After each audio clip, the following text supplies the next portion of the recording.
¿Qué tal, queridos? ¿Cómo están? Buenos días, tardes o noches, o en el momento en el que ustedes estén viendo este video, este podcast.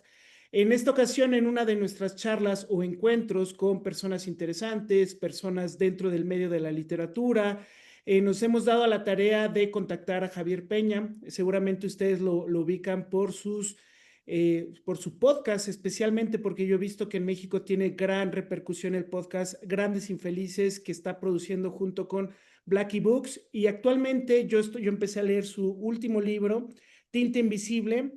Y Javier, antes de darte la palabra, me gustaría que las personas, especialmente de México y Hispanoamérica, te conozcan más a profundidad. Voy a dar algunos datos biográficos. Javier Peña es de A Coruña. Entiendo que muchos dicen A Coruña o La Coruña, ¿no? En Sí, gallego. sí, el Eh, nombre oficial es A Coruña, pero se dice mucho La Coruña también, sí. Perfecto. Actualmente estás en Santiago de Compostela. Eres licenciado en Ciencias de la Comunicación. Me sorprendió esto, fíjate, que estuviste participando en el gabinete de la Consejería de la Xunta, ¿no? Le llaman, Mm. y haciendo discursos. Valdría la pena luego que nos dieras algún chisme relacionado, ¿no? Tienes dos novelas, Infelices y Agneses, me parece, y tienes talleres, eres profesor de escritura creativa, y actualmente, bueno, ha tenido gran repercusión tu podcast. Yo, francamente, soy muy, muy fan de todo el proyecto. Y bueno, bienvenido a nuestro pequeño y humilde espacio dedicado a la literatura y a los temas de actualidad.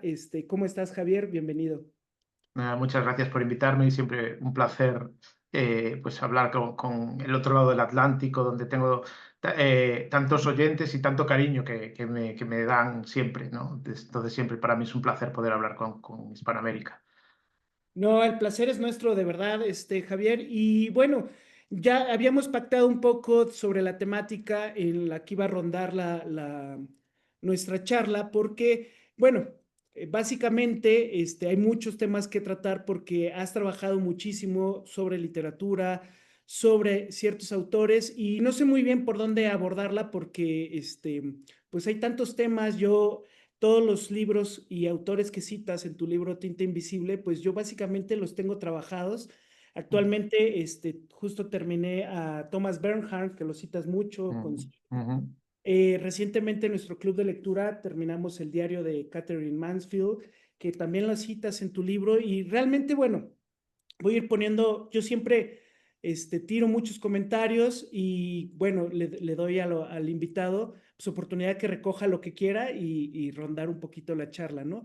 Y en específico me gustaría preguntarte, ¿cómo es que llegas a los grandes infelices, ¿no? Primero me gustaría platicar un poquito de tu podcast, cómo los escoges.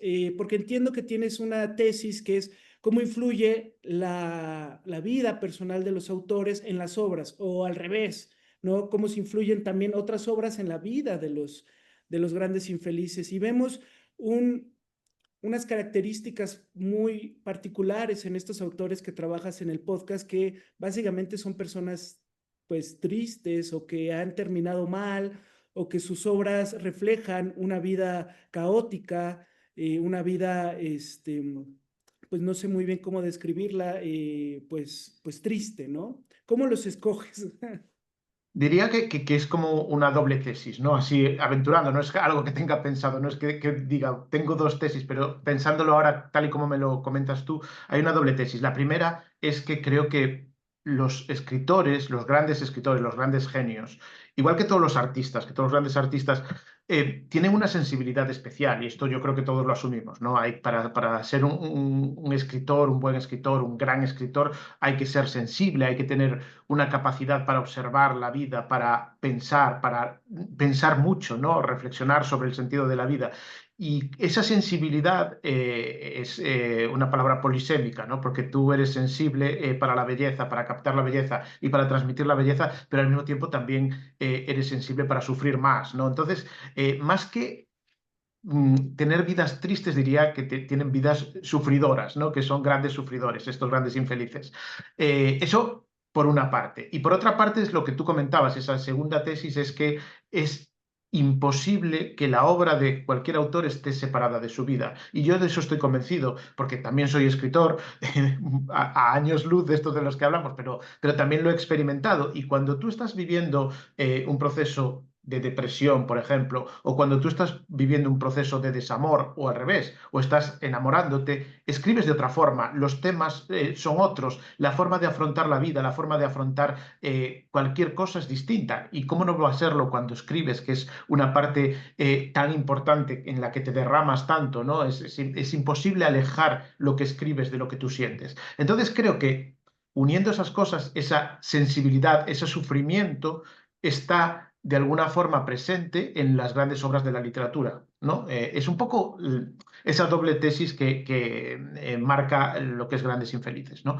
Eh, ¿Y cómo escojo estos autores? Bueno, hay varios criterios que sigo. También ha cambiado con el tiempo, ¿no? Porque ahora estoy preparando lo que ya sería la sexta temporada. Llevo prácticamente casi 4 años con esto, ¿no? Desde que empecé a prepararlo, son casi 4 años. Entonces, bueno, ya llevo mucho tiempo y el podcast, aunque pueda parecer que no, que es un bloque compacto, ha ido pues evolucionando de alguna forma, ¿no? Y cuando hice la primera temporada, escogí unos autores muy concretos que eran importantes para mí y que eran importantes también en la relación con mi padre, del que hablaremos después porque tiene mucho que ver con Tinta Invisible, seguro.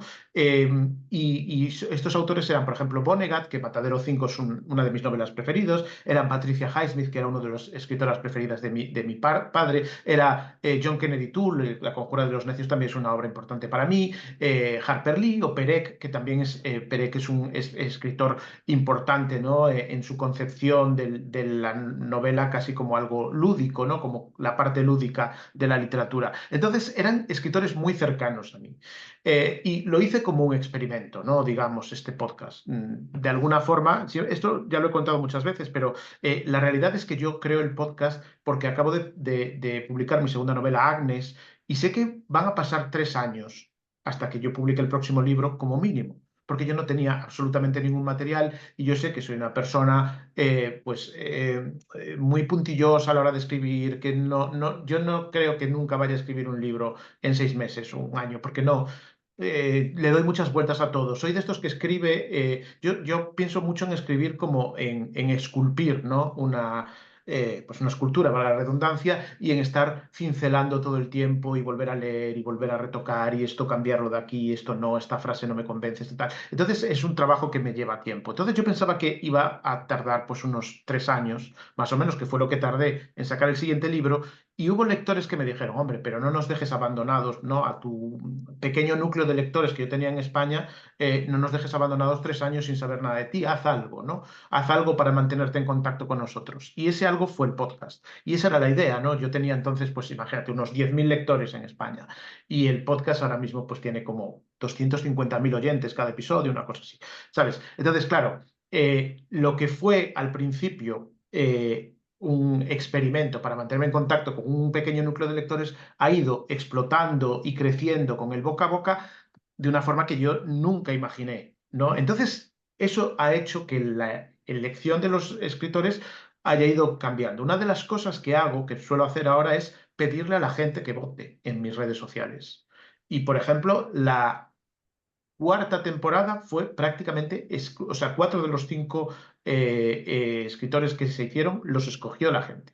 Fueron los más Mm. votados, ¿no? Que era, a ver, eran Pizarnik, Lucía Berlín, David Foster Wallace y Pessoa. Esos 4 los votó la gente. Luego añadí a Salman Rushdie, bueno, pues por razones tampoco quiero extenderme mucho en esto, pero bueno, era un escritor que yo tenía muy estudiado y no tenía tiempo para estudiar otro porque ya llegaba la temporada. En resumen, eso fue por lo que fue el quinto. Y también puede servir como ejemplo de cómo a veces escojo un escritor pues por necesidades del guión, por así decirlo, pues porque tengo ya leído mucho material de ese escritor y no porque empezar de cero. A ver, siempre que escojo un escritor, siempre conozco algo, siempre he leído algo, siempre sé algo de su vida, pero empezar de cero a leer biografías y tal y hacer un episodio me puede llevar un mes perfectamente. y a veces no tengo ese mes, ¿no? Entonces tengo que hacerlo con escritores que ya tengo trabajados para otros pues, materiales o, por ejemplo, para Tinta Invisible. Y después, aparte de todo esto, lo más importante quizás es que tengan una historia que a mí me parezca apasionante, ¿no? Que tengan, porque hay muchas formas de ser infeliz, ¿no? Eh, en ese sentido, bueno, podemos citar a Tolstoy, ¿no? Esta idea de que todas las familias felices se parecen, pero las infelices lo son cada una a su manera, ¿no? Pues hay muchas formas de ser infeliz, pero una de esas formas puede ser estar en casa sufriendo, ¿no? Y no interactuar con la gente, ser depresivo, tal. Es difícil hacer un episodio sobre alguien que no tiene una vida agitada en ese sentido. Para mí es mucho más fácil hacer un episodio de Mishima, por ejemplo, que coge y secuestra un cuartel, ¿no? del ejército japonés y acaba haciéndose el seppuku, que de alguien que está en su casa deprimido y no sale, ¿no? O de un Pessoa que se crea 100 heterónimos, o de Karen Blixen que va a África a montar una granja en África. Para mí, ese tipo de historias, cuando yo las tengo en la cabeza, yo digo, bueno, yo esta historia la quiero contar. Sé que la quiero contar porque sé que a la gente le va a entretener. Luego, los retos, realmente lo más difícil es hacer algo, pues mira, te puedo contar ahora mismo, aunque haga un poco de spoiler, pero bueno, a eso estamos. Ahora mismo, justo antes de la entrevista, estaba trabajando un episodio sobre Kafka, ¿no? Uf, Kafka es un personaje más difícil en el sentido de que sus demonios estaban dentro de su cabeza. No sí. era tanto algo que pasaba como en... A ver, los demonios de todos estaban dentro de la cabeza, de todos los escritores, pero Mishima los lleva a el secuestro de este cuartel y el seppuku. Mientras que en Kafka realmente la desgracia que él tenía estaba siempre aquí, porque él aparte la maximizaba, ¿no? Como que le daba... Él se hacía ver como que era mucho más fracasado, mucho más inútil de lo que realmente era. Entonces, es mucho más difícil contar una historia entretenida cuando los demonios están en la cabeza. Entonces, bueno, son esos criterios los que voy yo un poco teniendo en cuenta para ir eligiendo. Realmente como escritores infelices tengo infinitos, ¿no? Y hasta ahora, bueno, pues llevo 27 episodios publicados, ahora con esta nueva temporada va a ser 32. Bueno, hay mucho material, pero hay que seleccionar bien entre todos ellos, ¿no? Totalmente. Y bueno, todos estos escritores que tú estás diciendo a mí me sorprende porque además son buenos escritores.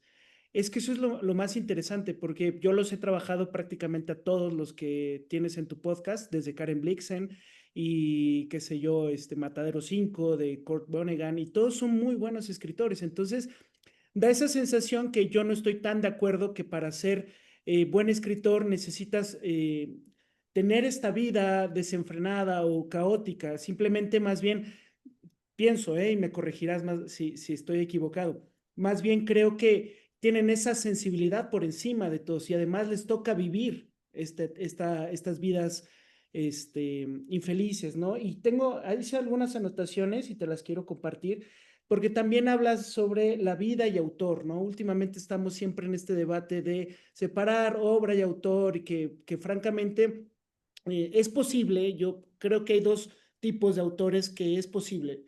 Uno que puede ser incómodo para tu vida diaria o para tu ideología, pero intentas leerlo con esta ánimo literario, ¿no?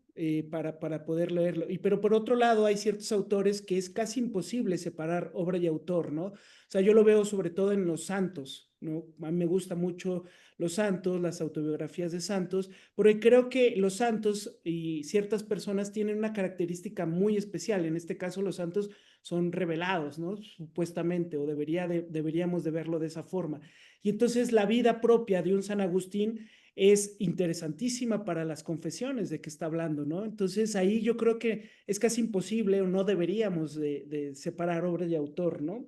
Y otra cosa, y ya te doy la palabra para seguir profundizando en esto, es sobre esto que hablas de lo lúdico, porque en tu libro, en Tinta Invisible, hablas del Homo ludicus y el Homo narrans, algo así, ¿no? Que Ujú, es el ujú. hombre que narra, que crea historias, que lo haces muy bien y además das clases.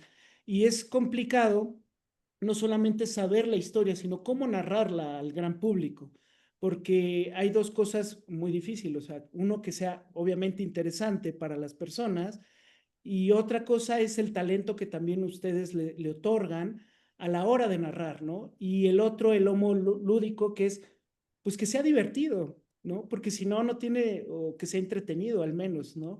Si no, no tiene demasiado sentido aventarte una hora escuchando a alguien, ¿no? Y esa dificultad de narrar y además de hacerlo lúdico, bueno, hay que tener esa sensibilidad y que pocos lo tienen, ¿no?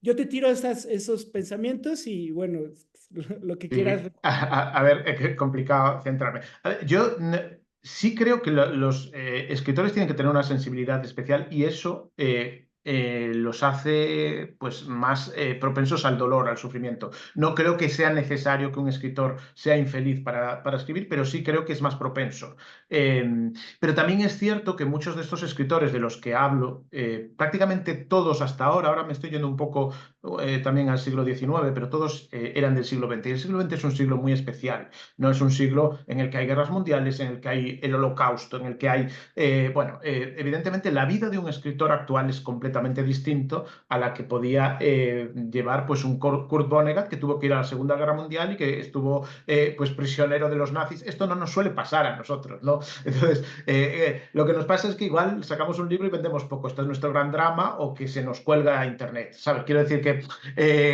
no podemos compararnos, ¿no? Ahora tenemos, bueno, y sin embargo sí creo en la infelicidad de muchos de los escritores y no escritores actuales. Creo que somos una sociedad mucho más avanzada en recursos, en posibilidades, pero sin embargo creo que cada vez hay más enfermedades mentales diagnosticadas, hay más depresiones, hay más incluso suicidios, ¿no? Y esto también hay que pensarlo, pero bueno, es otro tema, es otro asunto, ¿no? Pero sí creo bueno, que la escritura es una forma también de salir de esa tristeza, de ese sufrimiento, es una forma de terapia muchas veces, ¿no? Para los escritores. Sobre separar la obra del autor, yo creo que es imposible separar la obra del autor, porque como digo, el autor se derrama en la página, entonces sus pensamientos, aunque sea ficción, aunque esté ficcionalizado, aunque no estén directamente, están ahí de alguna forma. Lo que pasa es que yo no estoy a favor de la cultura de la cancelación, sino más bien creo que hay una necesidad de una contextualización. Es decir, yo no le voy a quitar a la gente, no leas esto. Porque creo que eso es uno de los problemas en los que nos está pasando ahora mismo, que solamente queremos leer lo que ya pensamos. ¿No? Y esto es algo de las redes sociales. Y esto al final creo que es un problema, porque encima ni siquiera refuerza lo que pensamos, porque lo que refuerza lo que pensamos también es enfrentarnos a las cosas que no pensamos o que están en contra de nuestros ideales o tal. Bueno, también yo siempre pienso en estos ejemplos bueno, pues Mark Twain, por ejemplo, pues era una persona que era muy racista, ¿no? Que era profundamente racista. Y ahora podemos estar, pues, digamos, cambiando sus novelas, esto que haces, ¿no? Por ejemplo, cuando cambian ahora los cuentos de Roald Dahl, que ya no dicen que alguien era gordo, sino que era pesado o lo que sea tal. Bueno, si cambiamos todo lo que estamos haciendo ver, de alguna forma, si dejamos de ver que Mark Twain era racista, podemos obviar que existía el racismo. Mark Twain no era racista porque fuera una malísima persona. Mark Twain era racista porque vivía un contexto profundamente racista, ¿no? De esa Estados Unidos profundo, ¿no? Bueno, entonces, creo que es importante saber que existía ese contexto racista. Otra cosa es que compartamos esa visión ahora. Eso sería más preocupante. Pero negar que existió es como, entonces, ¿para qué sirve el antirracismo si nunca existió el racismo? ¿No? Quiero decir que está bien ver lo que existía antes. Eso hay que dar una contextualización. Decir, mira, esto pasaba entonces y era, obviamente, pues por las circunstancias. Históricas, ideológicas y tal, y obviamente está mal, ¿no? Pero no negar que existió. Es igual que podemos negar que existió pues el holocausto, etcétera. Pues es absurdo, ¿no? No, es que es algo feo, es algo tal. Bueno, tenemos que enfrentarnos a las cosas que no nos gustan también y saber que han existido. Entonces, yo estoy a favor de la contextualización. Y en ese sentido, creo que muchos de los escritores, yo siempre que me he topado prácticamente con todos los escritores que he hecho para Grandes Infelices o para Tinta Invisible, todos son muy criticables en muchas cosas de su vida y muy cancelables. Pero es que creo que si nos ponemos a criticar y a cancelar, casi podemos ser todos cancelados y criticables, porque todos hemos cometido grandes cagadas a lo largo de nuestra vida, ¿no? Entonces, hacer ese juicio nos convierte un poco en inquisidores y aparte me parece como tan soberbio, pensar que tenemos esa superioridad moral sobre el resto. Probablemente si tú y yo o cualquier otro viviera en los Estados Unidos de Mark Twain, seríamos racistas también. O sea, eso pensar, no, no, yo no lo sería. Yo sería mucho más avanzado y sería feminista y antirracista. No, cada uno es hijo de su tiempo también, ¿no? Entonces, juzgar ahora la obra de escritores, grandes escritores, que han marcado la historia, ¿sabes? Porque tú imagínate que ahora cancelamos a Dostoyevsky o a Kafka, o tal, dices, es que estás cancelando tu propia cultura, porque Dostoyevsky o Kafka son claves para el pensamiento del siglo XX y XXI, ¿no? Es imposible pensar en el ser humano pensando eso. O sea, no podemos cancelarlo, somos nosotros mismos, ¿no? Es cancelar nuestro pasado. Pues vamos a pensar qué es lo que hacían, que no nos gustaba, y vamos a analizarlo críticamente y a intentar, pues, mejorar a partir de ahí, pero no directamente, venga, vamos a cancelar, cancelar, cancelar. En ese sentido, bueno, es lo que pienso, igual estoy equivocado, porque tampoco quiero hablar yo de la soberbia, hablar desde la soberbia, pero he reflexionado mucho sobre esto, ¿no? Y sobre esta idea bueno, pues de que creo que es importante contextualizar. Y creo que Grandes Infelices también tiene un poco ese sentido de contextualización. Intenta no ser demasiado juzgador, no ser un tribunal inquisidor sobre, a pesar de que hay escritores que yo les tengo manía especial. Algunos de los que han pasado por el podcast, yo les tengo una especial manía, pero intento no ser inquisidor, intento contar las historias y que sea la gente la que juzgue, ¿no? Que creo que también hay que darle un poco esa posibilidad a la gente de que juzgue y no que llegue juzgado desde arriba, por así decirlo, ¿no?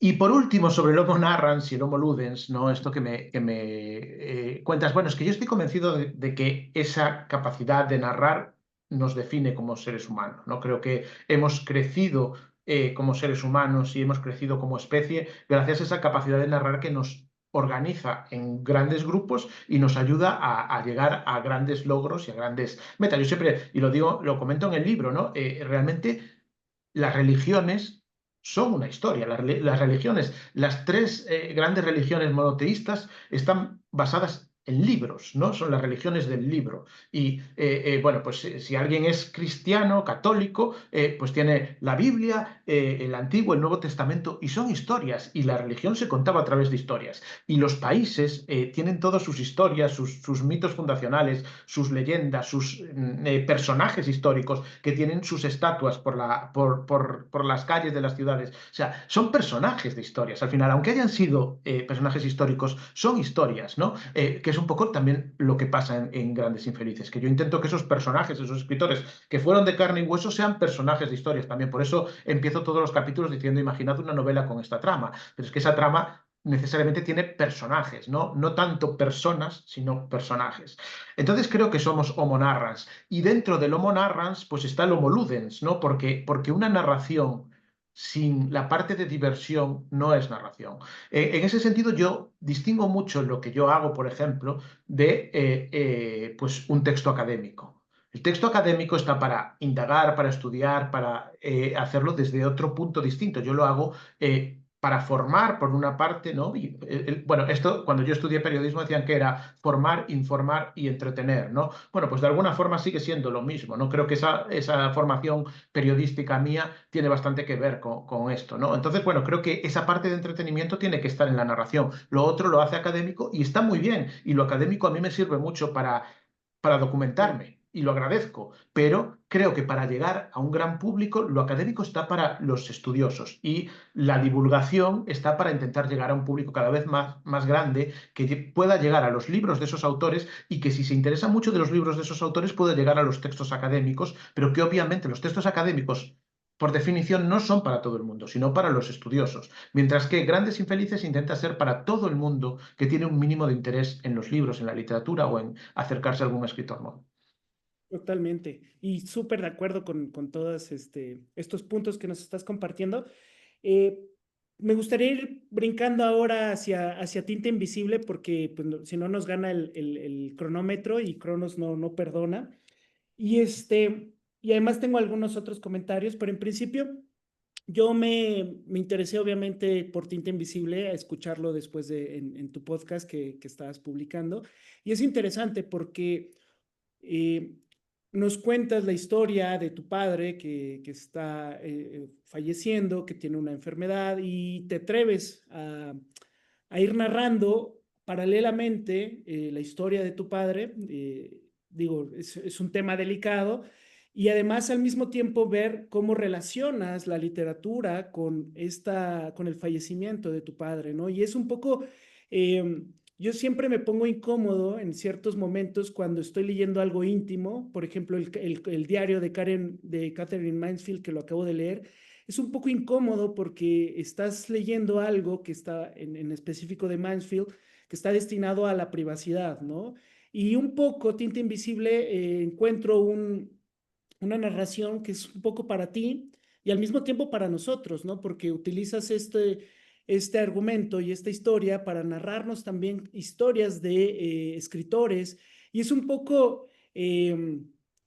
no lo sé cómo describirlo, pero es interesante que nos ayudes con una narración personal y al mismo tiempo nos otorgues historias particulares de otros autores que quizás contextualicen lo que estabas pasando en ese momento, ¿no? Y a mí en particular me ayuda mucho, o me ayudó, o me está ayudando mucho Tinta Invisible, además de saber las particularidades de esos autores que yo leo, cómo narrar una historia, que es la historia de tu padre, ¿no? Entonces, la verdad es que me parece un ejercicio literario muy interesante el que estás proponiendo en Tinta Invisible y me parece que no ha sido difícil, ¿no? O no fue difícil, digo, perdón, no fue fácil escribir todo esto, ¿no? Porque tantas emociones y tanta información que te sucede, ¿cómo lo plasmas en este libro?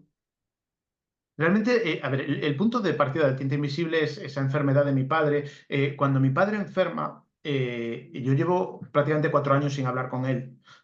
Bueno, pues por estas cosas de la vida estábamos alejados, por nada importante, ¿no? Pero claro, mis hermanos me avisan de que, bueno, pues de que está con una enfermedad incurable y yo entonces me acerco para, pues, digamos que para que él se pueda ir en paz y yo me quede en paz también, ¿no?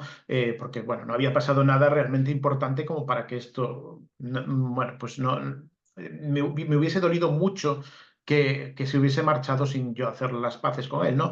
Pero claro, lo que me sorprendió es que cuando yo llegué al hospital, en vez de que mi padre quisiese tener una gran conversación sobre, pues, por qué nos pasó esto, o el sentido de la vida, o ahora que voy a morir, quiero que sepas tal, lo que hizo mi padre, lo primero que me preguntó fue, ¿qué estás leyendo? ¿No? Y entonces... eh, ese primer día yo me quedé un poco sorprendido porque mi padre quisiera seguir hablando de libros y de historias y de personajes y de autores, pero después con el tiempo me di cuenta de que tenía mucha coherencia y que era la coherencia con todo lo que nos había unido durante nuestra vida. Mi padre y yo jamás hablábamos de nuestros sentimientos, hablábamos a través de historias y solo me di cuenta después de que él se muriera. Si yo tenía un problema, yo no le decía, tengo un problema con mi novia o con esta tal, sino que le contaba una historia, ¿no? Le contaba un libro que había leído que probablemente tuviera que ver con eso, porque cuando tú tienes ese problema, normalmente buscas esos libros que tratan sobre eso y luego se lo cuentas a tu padre y de alguna forma ese era el intercambio. Entonces, a partir de ahí empecé a pensar en hacer, pues, el podcast Grandes Infelices, ¿no? Grandes Infelices es como las historias de los autores que yo me contaba con mi padre, ahora que no está mi padre. Entonces lo cuento un poco a los oyentes, sustituís ese papel de mi padre, ¿no? Esas conversaciones que tenía con él. Y a partir de empezar a hacer Grandes Infelices y de empezar a leer y leer biografías, ¿no? Me he leído como 300 biografías en estos años. Empecé a darme cuenta de que los escritores tenían muchos puntos en común. Y quise hacer un libro que hablase de esos puntos en común, de lo que era la vida de un escritor, de las dificultades también para relacionarse con otra gente de un escritor. Y pensé que la mejor guía, el mejor elemento, hilo conductor de esa novela era la enfermedad de mi padre y esas últimas conversaciones que tuve con él sobre literatura, ¿no? Y un poco esa fue la génesis de Tinta Invisible. Pero esto que me comentas de cómo se escribe un libro es interesante porque mucha gente me ha dicho que Tinta Invisible también es un poco un manual de escritura creativa, pero no un manual de escritura creativa al uso de que te va a decir no uses adjetivos o no uses adverbios o lo que sea, sino más bien de cómo interiorizar una historia e ir sacándola, ¿no? Y cómo compartir cosas con otros grandes autores a los que admiras y como el hecho, porque esto es una cosa que me ha pasado mucho con el podcast, que el hecho de ver cómo ellos llevaban sus desgracias o sus fortunas, vamos, y las sacaban en libros, las convertían en libros que yo admiro, me ha ayudado mucho a mí también, ¿no? Me ha ayudado a pensar en cómo escribir, en cómo aprovechar también las cosas de la vida. Digamos que es como también intenta ser como un ejemplo de cómo aprovechar tu vida o las cosas que te pasan en la vida para escribir algo, ¿no? O para, que no necesariamente tiene que ser algo de autoficción, como es el caso, que puede ser también algo de ficción, pero bueno, evidentemente que un padre se muera y que eso bueno, si tenemos suerte, lo vamos a ver todos, porque lo contrario siempre es una opción peor, no que nos muramos nosotros antes de nuestros padres, es algo contra natura y que seguro que nuestros padres tampoco quieren que pase, ¿no? Que no es lo De hecho, lógico. creo que no tenemos una palabra para describir esa situación, ¿no? O sea, existen los viudos, existen los huérfanos, pero no existe, creo yo, salvo que no conozca la palabra, cómo se le nombra al padre que pierde el niño, ¿no? No sé. Sí, no existe una palabra porque yo creo que es una situación tan terrible que preferimos, de esto que el lenguaje prefieres no utilizarlo porque dar la palabra parece, aquí en Galicia, en mi tierra, somos muy de brujas, ¿no? Y tal, y decir, si decimos la palabra parece que va a pasar, ¿no? Entonces a veces tienes miedo de nombrarlo, yo creo.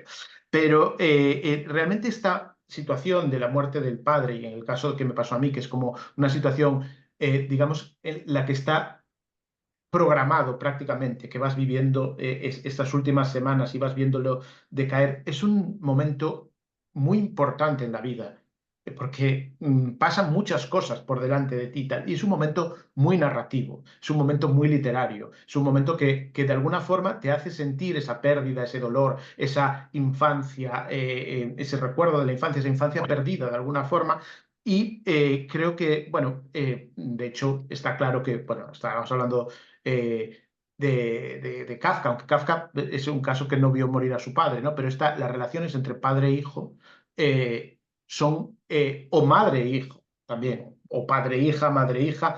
Las relaciones paterno-materno-filiales son una de las grandes gasolinas de la literatura, sin duda. ¿No? Entonces, bueno, es como que Tinta Invisible trata sobre literatura, pero en sí mismo todo él en esa relación paterno-filial es muy literario también.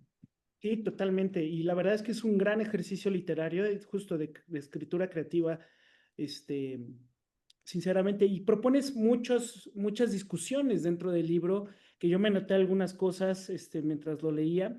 Esto en principio me surge con nuestra charla y ya he leído un poco avanzado Tinta Invisible, que ya voy un poquito más del 60%.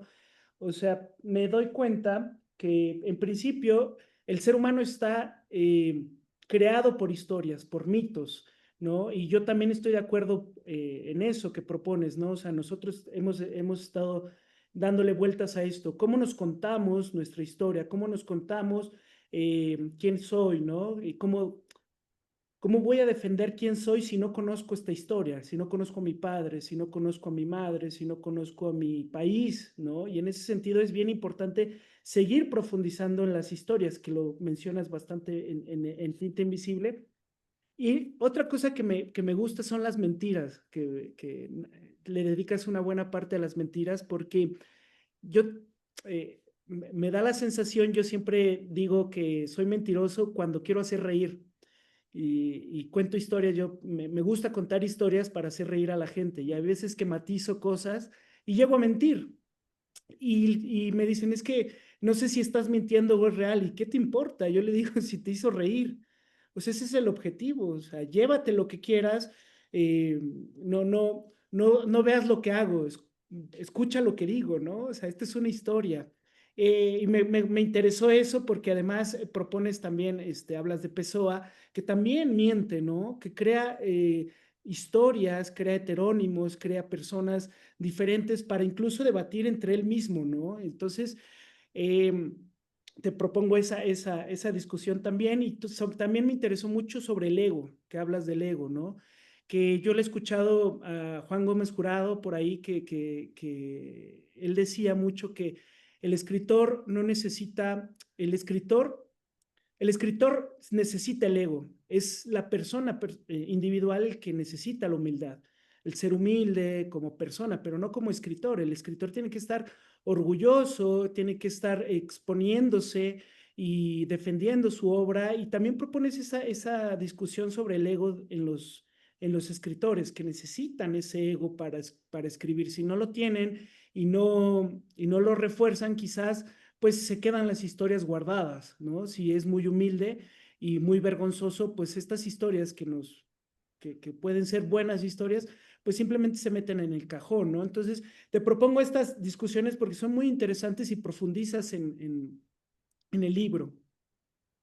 Yo creo que, a ver, por empezar con la mentira, yo creo que la mentira tiene muy mala fama, ¿no? Creo que tiene una fama injusta. Yo soy un gran defensor de la mentira. Primero, porque las verdades a veces, o sea, esto no, te digo todo esto, eres así, así, porque soy sincero, digo, mira, no me hacía falta. ¿Sabes? Hay muchas verdades que no son necesarias, ¿no? Y que tampoco, o sea, las verdades son útiles cuando tienen alguna función positiva, pero simplemente, no, yo es que soy muy sincero, entonces voy a ofender a todo el mundo, pues no, no sé para qué. Pero es que la mentira es parte de esa. Si realmente los seres humanos somos ese homo narrans y somos parte de nuestras narraciones, pues también somos parte de nuestras mentiras, ¿no? Porque una narración en sí mismo tiene, aunque esté basada en hechos reales, al ser narración, tiene una parte de mentira y tampoco debemos ofendernos por eso, ¿no? Porque realmente esto es como muy filosófico, llegamos a preguntarnos qué es la verdad, ¿no?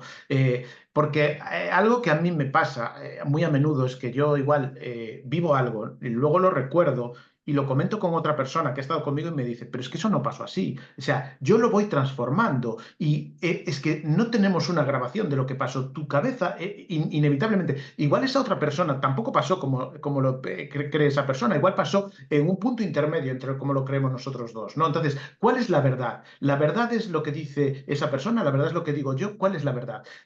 Cada uno vive su verdad, ¿no? Entonces, esa mentira que tiene de ficción, de cómo empezar a contar las cosas, seguramente todos tenemos un amigo pues que va de viaje y a la vuelta de los viajes nos cuenta cosas que dice, bueno, esto no le pasó así, ¿sabes? Que yo fui a ese mismo viaje, a ese mismo sitio y fui aburridísimo y este resulta que le pasó todo lo maravilloso, ¿no? Bueno, pues probablemente le esté dando un poco de gracia y esté exagerando un poco, pero eso es mentiras, eso es parte del homo narrans y son positivas porque lo que hacen es entretenerte y tal, y tampoco buscamos la verdad, ¿no? Esto no es un juicio, ¿no? No necesitamos esa verdad.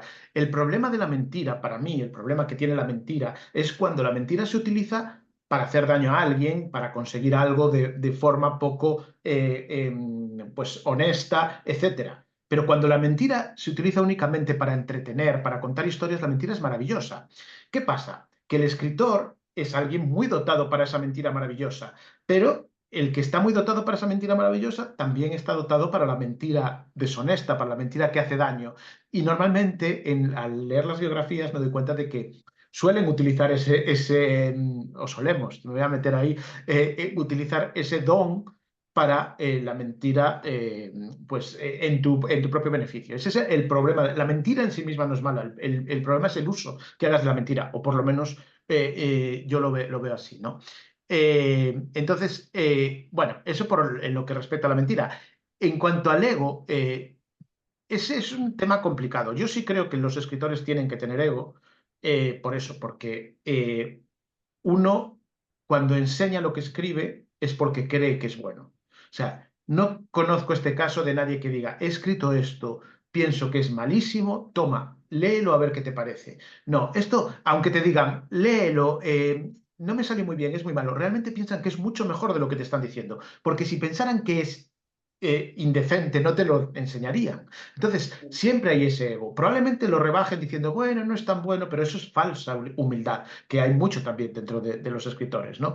Entonces, esa parte de ego es necesaria para cualquiera que cree una obra y que quiera compartirla. Y es importante y es positiva, ¿no? Porque si no, nadie compartiría nunca las obras, no existiría el arte, no existiría... si nadie tuviera ese ego de voy a hacer, si nadie tuviera el ego de voy a tirar de alguna forma de esta voy a ser locomotora, ¿no? Pues no avanzaríamos. Entonces, tampoco podemos criticar el ego en sí mismo. Pasa lo mismo que como con la mentira. El problema es que el ego en los escritores suele estar completamente desmedido, disparado, es mucho mayor que en el resto de la gente. cuando hablo de escritores hablo de artistas en general, ¿vale? Siempre hablo de la escritura, que es lo que a mí me atañe, pero creo que también pasa con los artistas plásticos, con los músicos, con los cineastas, etcétera, ¿no? Y tiene mucho que ver con que, creo yo, con que la escritura, la calidad de la escritura, el valor de lo que tú estás haciendo no es mesurable, no se puede medir, no tiene como una escala científica que diga esta novela es buena porque llega, no es como la matemática, no es como el ajedrez, yo jugaba mucho el ajedrez, pues es que tiene un rating, ¿no? Que se llama Elo y dice, bueno, pues el que tiene más Elo tiene 2800 y pico y tú tienes 2400, es 400 puntos peor que este, pero no existe eso en la literatura. ¿Qué hace una buena novela? ¿Qué hace una mala novela? Muchas veces las novelas que fueron consideradas malas en su tiempo ahora son nuestros clásicos y novelas que ahora mismo tienen un éxito enorme dentro de 10 años, nunca hablará nadie de ellos, ¿no? Igual que ha pasado en el pasado. Entonces, el propio escritor, cuando triunfa, no sabe si realmente está triunfando porque es bueno o es una farsa, un fraude y realmente va dentro de 10 años lo van a descubrir y van a decir, mira qué malo era. Y el que fracasa siempre lo echa la culpa a que, bueno, es que no me valoran, ya me valorarán en el futuro, ¿no? De nuevo, voy a ser un Kafka o un Pessoa y en el futuro me valorarán, lo cual también es mentira porque el 99,9% no son Kafka y Pessoa, simplemente son malos, ¿no? Pero bueno, sí que hay un 0,1% que sí que igual son muy buenos y no tienen ese azar o ese apoyo como para conseguirlo, ¿no? Entonces, el escritor siempre se va a escudar en eso cuando fracasa y creo que cuando triunfa siempre va a tener miedo de que realmente lo están valorando. Creo que todos los escritores cuando nos va bien decimos, uff, a ver si se van a dar cuenta de lo malo que soy en realidad, ¿no? Entonces creo que eso hace muy frágil y normalmente cuando hay una fragilidad, cuando hay una inseguridad, la forma de protegerse es con un ego mayor, ¿no? Es como defenderse con un ego ficticio, pero que realmente, bueno, pues esconde esa inseguridad. Totalmente. Y la verdad que comparto mucho de las cosas que estamos platicando acá porque a nosotros nos pasa siempre que intentamos dar pues buen contenido, buenos autores y a veces cuesta enganchar. Por eso admiramos tanto tu trabajo porque has enganchado con buena literatura y con buenas historias. Y a veces de nosotros le echamos la culpa al público, ¿no? Y es como, bueno, ¿no? Están en sus cosas, están distraídos, ¿no? Habrá culpa, cierta culpa ahí, pero también debemos de mejorar nuestra forma de comunicar, nuestra forma de narrar, ¿no? Y en ese caso, bueno, es un juego de egos, ¿no? Y esto que estamos platicando. Y ya para ir un poquito cerrando la conversación, Javier, y ya no quitarte demasiado tiempo, también te queríamos preguntar sobre todo, bueno, hemos escuchado el último capítulo de Grandes Infelices y nos comentas que ahora vas a trabajar ciudades, ¿no? Que Mm. también es un tema muy interesante y si nos permites, cuando esté la temporada, invitarte de nuevo a nuestro espacio para que platiquemos sobre las ciudades, porque mm, hasta donde has descrito un poquito, tampoco vamos a hacer spoilers porque, bueno, va a venir tu temporada, pero también las ciudades y los medios ambientes donde conviven los autores se refleja en en la forma en cómo escribes, en cómo percibes el mundo, ¿no? Yo me doy cuenta muchas veces cuando leo ciertos autores, específicamente franceses, que no lo sé, no logro conectar demasiado con su forma de ver el mundo y no sé si sea por su medio ambiente donde conviven, las ideologías, y me siento más atañido, qué sé yo, a unos anglosajones o católicos que viven en Inglaterra, porque pensamos un poquito en ese sentido, o hispanoamericanos. ¿No? Yo entiendo que va por ahí la nueva temporada y también que nos platiques cuáles son los nuevos proyectos que vienen en un futuro y me comentabas en privado que vas a venir también a México, ¿no? No sé si estoy haciendo spoiler, pero para que nos platiques y vayamos a verte si es posible. Bueno, a ver, realmente la nueva temporada tiene esta idea de las ciudades. Yo llevo tiempo dándole vueltas, ¿no? A la idea a mí cuando voy a cualquier ciudad me gusta mucho visitar pues, las casas museos de los escritores o los lugares donde iban los escritores, los cafés en los que se reunían los escritores.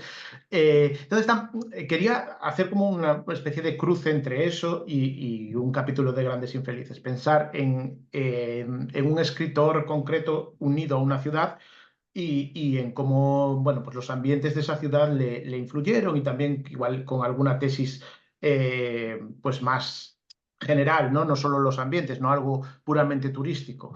Pues pienso, por ejemplo, pues en Kafka, que hablaba antes, bueno, pues esa idea de la claustrofobia, ¿no? Que podía sentir en Praga, pues en una Praga, en ese barrio judío en el que él creció, con unas callejuelas medievales oscuras, bueno, y que prácticamente nunca salió de Praga, salvo en determinadas ocasiones, ¿no? Que intentó irse varias veces y al final siempre acababa volviendo, ¿no? Bueno, pues creo que por ejemplo, eso tiene mucho que ver con su obra, ¿no? Que es muy claustrofóbica también.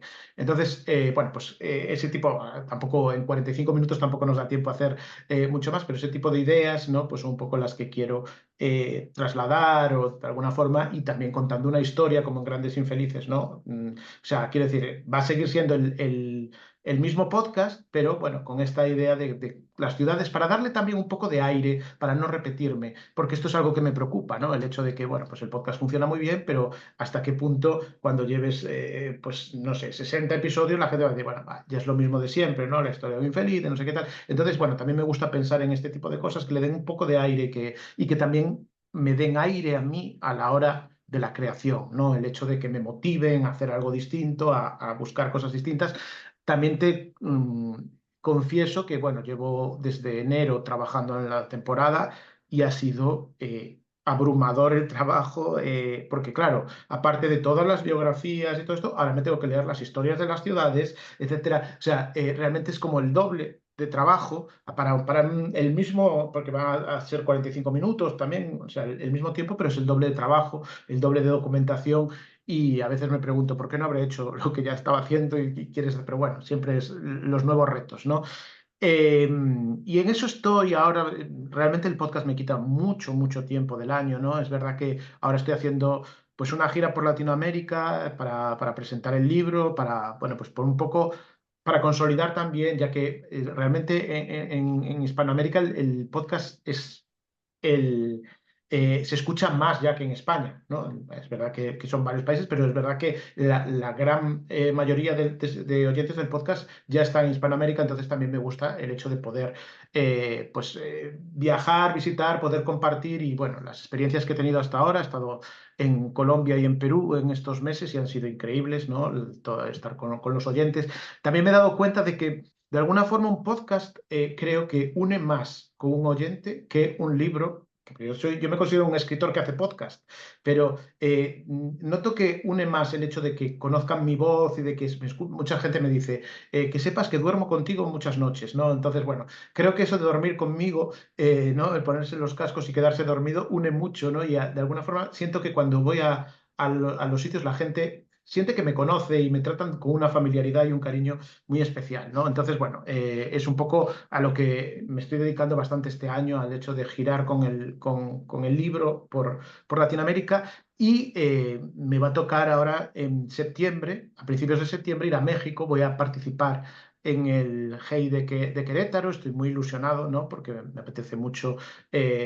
Bueno, curiosamente, estuve hace un par de años en Querétaro de turismo, ¿no? Y bueno, pues ahora me apetece mucho volver pues como autor, ¿no? Y en un festival tan prestigioso con el cartel increíble que tienen, ¿no? Esto es un poco también lo que hablábamos antes del ego y de la inseguridad, ¿no? Que un poco te sientes un fraude al verte ahí, ¿no? Con todo, con Valeria Luiselli, Deborah Levy, bueno, pues con todos estos escritores increíbles, ¿no? Que han invitado este año, ¿no? Bueno, pues me hará mucha ilusión que la gente que se acerque, aquí hago un llamamiento, ¿no? Si hay gente que va a estar en el G de Querétaro, que se acerque a verme también porque me apetece mucho, ¿no? Y aprovechando eso, ya que voy a estar entre Querétaro y el festival el Oiga Mirelea, que es un festival que hay en Cali, ¿no? Y que es la semana siguiente, voy a pasar un par de días en Ciudad de México, ¿no? Entre uno y otro. Y todavía no lo tengo cerrado, pero tengo la idea de poder hacer una presentación del libro en una librería de Ciudad de México.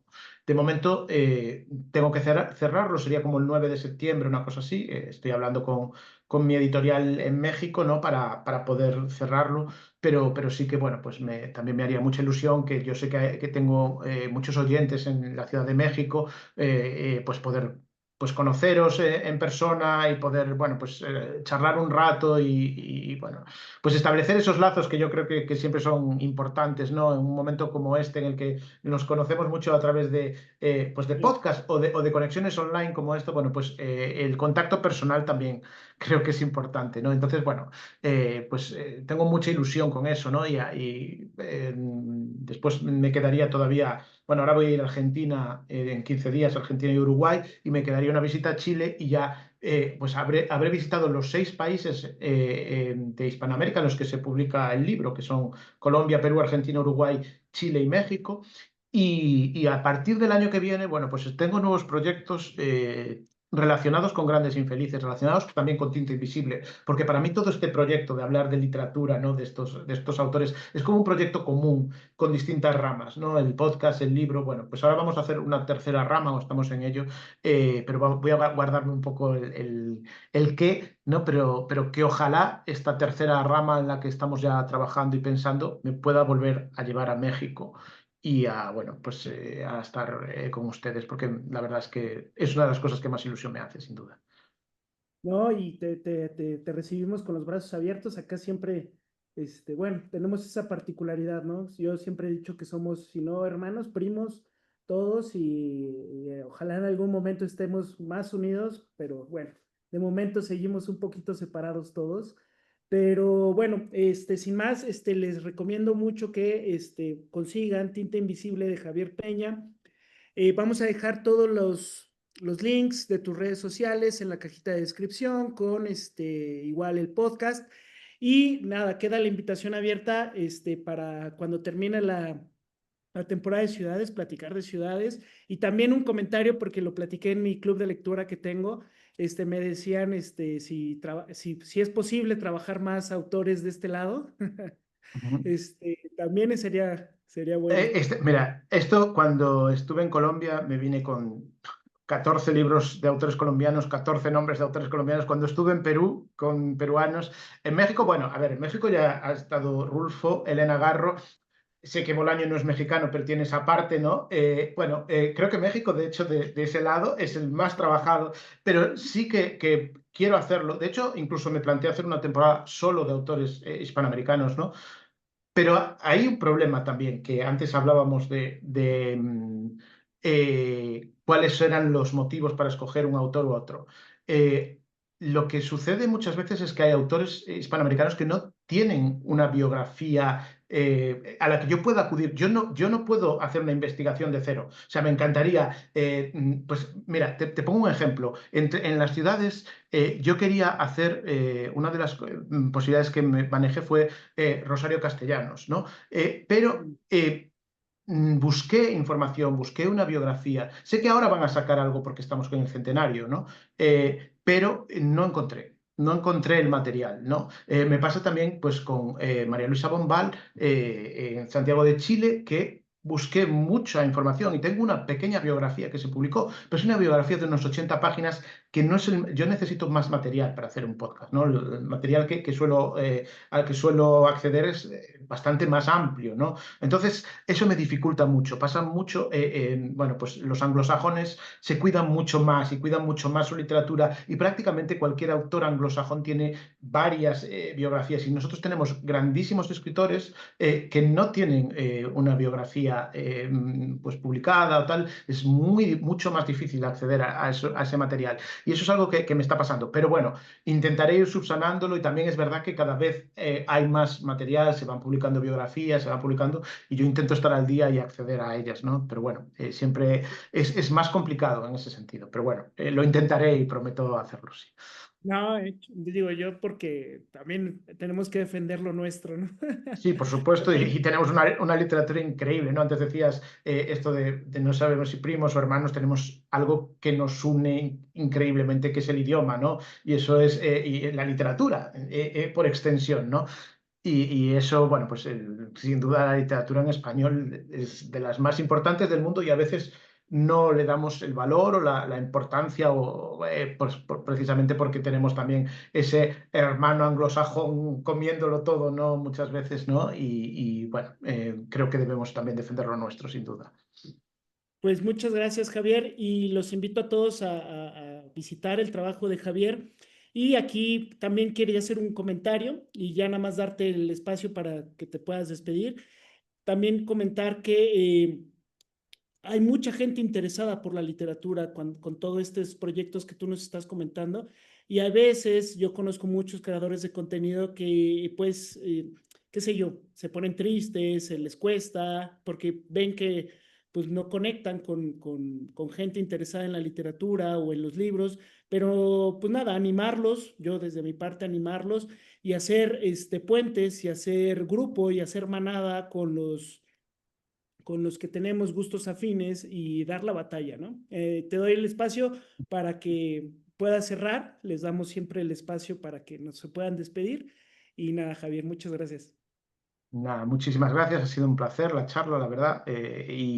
Bueno, pues esto que comentabas de los creadores de contenido, pero incluso de los escritores, hoy en día es muy difícil llegar a la gente, ¿no? Hace unos días leía a un escritor en Twitter o en X, como se llama ahora, decir que había su último libro, apenas había llegado a un par de decenas de personas o tal, y que estaba desesperado, que estaba desanimado. Bueno, es muy difícil. Yo a veces esto pues lo comento con la gente más cercana, que probablemente yo si empezase ahora de nuevo, igual no tendría la energía para empezar, ¿no? Porque cada vez es más difícil abrirse un hueco, hay mucha oferta, está muy dispersa, es muy difícil. A mí a veces me pasa que voy a los sitios y la gente no se entera de que estoy. O sea, ¿sabes? Igual me están durante años diciéndome cuándo vienes a México y luego la gente no se entera de que he estado en México. Me dice, pero estuviste aquí cuando ya me fui, porque es muy difícil llegar a la gente, ¿no? Y eso no siempre tiene que ver con la calidad de lo que haces. Muchas veces haces unas cosas de mucha calidad, pero no llegas a la gente porque, bueno, pues el que llega es el que tiene pues la plataforma o la forma de tal. Yo, por ejemplo, pues con Grandes Infelices llegué por casualidad, ¿no? El azar, sin duda, y por el boca a boca, y bueno, pues estoy muy agradecido, a pesar de que también siempre tengo miedo de que de alguna forma esa gente se vaya, me deje de seguir, pero bueno, por lo menos estos años he tenido esa suerte, ¿no? Y bueno, pues evidentemente es importante seguir con ánimo, hacerlo con pasión, ¿no? Y eso es lo que siempre digo, ¿no? Que si no es tu pasión, no lo hagas, porque no merece la pena. Y realmente yo, pues con Grandes Infelices, pierdo dinero constantemente, ¿no? Quiero decir que todo el trabajo que hago, ni mucho menos está pagado, porque pues, son muchos meses de trabajo, ¿no? Y un podcast es muy difícil de monetizar. Sin embargo, bueno, pues realmente a mí el gran